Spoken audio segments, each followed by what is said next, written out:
Hello everyone, welcome back to the class. Today I'm sharing you the present perfect. This is the first part. This lesson falls into two parts. The second part will be on the video 14. Present perfect ini saya bagi dua dan bagian keduanya nanti di video 14.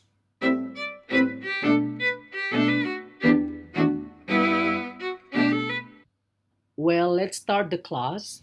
First, let's see the formulation. Bagaimana cara kita formulate or how we make the present perfect sentences. Di present perfect ini, kata yang harus dan selalu diingat adalah kata have dan has.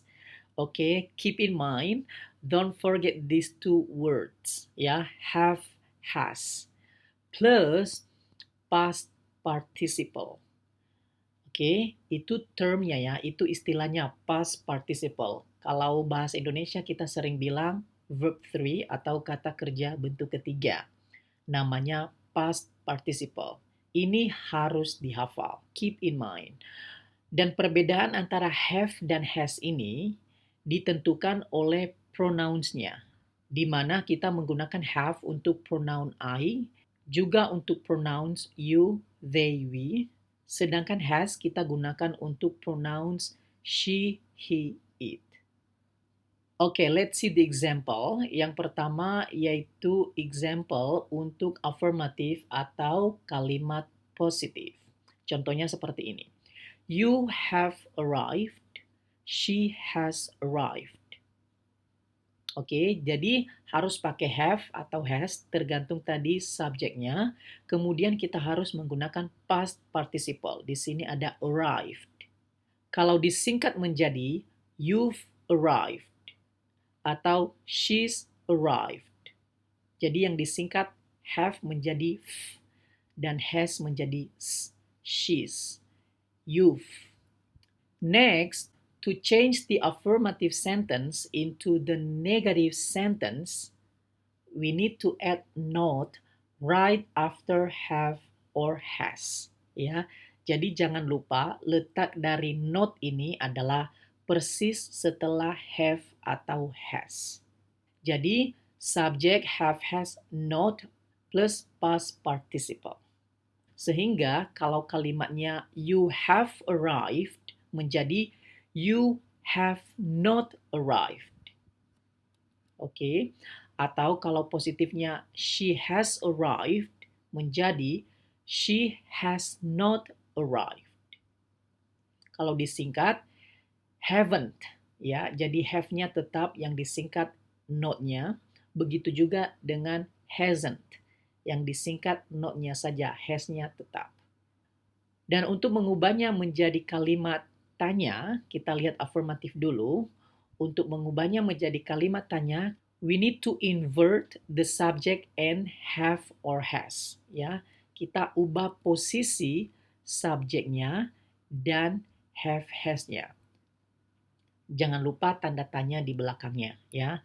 Jadi dari subject di have has menjadi have subject atau has subject, ya. Segampang itu.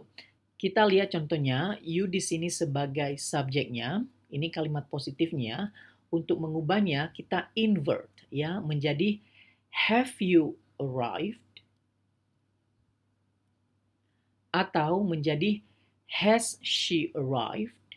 Gampang sekali. Ini mengenai bentuk kalimatnya. Tadi kita belajar mengenai past participle, ya. Mari kita lihat form of the past participle ini, bentuknya seperti apa. Contohnya, walk menjadi walked. Arrive menjadi arrived. Jadi, kita tinggal menambahkan ed atau d saja setelah katanya. Ini yang disebut sebagai regular verbs atau kata kerja beraturan. Tetapi, sama seperti yang past tense ya atau bentuk kedua, ada juga bentuk irregulars atau kata kerja yang tidak beraturan. Tidak beraturan ini maksudnya tidak ada polanya. Artinya bentuknya berbeda. Ya, dari kata go menjadi gone. Oke, tidak ada polanya. Dari buy menjadi Both. Tidak ada polanya. So you have no choice, tidak ada pilihan lain. You have to memorize the list of irregular verbs ya. Kalian harus menghafal ya daftar kata irregular verbs ini ya, tanpa kecuali. Oke, mari kita lanjut mengenai the use of the present perfect ya. Kapan kita menggunakan present perfect ini? Yang pertama, kita gunakan present perfect to talk about the recent actions. Ya, contohnya seperti ini. Ini sebenarnya contoh dari past simple ya. At 6 and arrived home. Kalimat past simple ini kita bisa juga menulisnya dalam bentuk present perfect menjadi and has arrived home. Ini artinya sama, maknanya sama. Jadi untuk makna yang sama yang sudah lewat ya, kita bisa menulisnya di dalam dua bentuk tenses yang berbeda. Kita bisa menulisnya dalam bentuk past simple and arrived home. Kita juga bisa menulisnya dalam bentuk present perfect. Maknanya sama, ya, tidak ada yang berbeda. Yang berbeda adalah waktunya. Di past simple, kita boleh mengatakan kapan kejadian itu terjadi.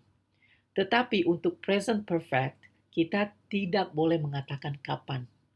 Jadi untuk kejadian yang sudah lewat, kita bisa mengatakannya dalam bentuk past simple. Kita juga bisa mengatakannya dalam bentuk present perfect. Sebenarnya ada perbedaannya, tapi nanti ke depan-depan kita lihat spesifiknya perbedaannya seperti apa. Jadi kita menggunakan present perfect ini untuk hal yang sudah lewat. Kegunaan yang kedua yaitu kita menggunakan present perfect to talk about our lives. Ya, contohnya, I've seen gorillas in Africa. I haven't danced the flamenco. Ini yang sudah atau yang pernah kita lakukan ya dalam pengalaman-pengalaman hidup kita ya, kita bisa mengatakan dalam bentuk present perfect. Dan untuk present perfect ini, kata yang sering keluar ada ever dan juga never. Dan kita biasanya menggunakan kata ever when we ask people about their lives. Ketika kita menanyakan tentang pengalaman-pengalaman hidup mereka. Contohnya seperti ini. Have you been to Australia? Ini sama halnya dengan have you ever been to Australia? Ini artinya sama, ya. Jadi kamu boleh mengatakan have you been to Australia atau have you ever been to Australia? Artinya sama. Kita juga bisa menggunakan never yang artinya belum pernah, ya. Contohnya I've never learned French. Tetapi yang perlu diingat di sini adalah peletakan ever dan never ini persis sebelum been atau sebelum past participle atau bentuk ketiga. Sebelum itu, di situ diletakkan ever dan never, bukan di tempat yang lain. Oke? Nah, di video ini saya singgung kata been. Apa ini been? Nah, been ini saya akan jelaskan lebih di video selanjutnya. Ya, jadi present perfect ini belum selesai. Kita masih lanjut di video 14. Saya tidak mau panjang-panjang karena takut nanti kalau kebanyakan nanti pusing. Jadi yang sudah dipelajari dulu dicerna, diingat kembali, ambil kuisnya, linknya ada di bawah ini. Jangan lupa ya, itu bagus untuk melihat apakah kalian sudah menguasai yang kita sudah pelajari ini. Oke? Baru setelah itu nanti kita lanjut di video 14. Oke, see you.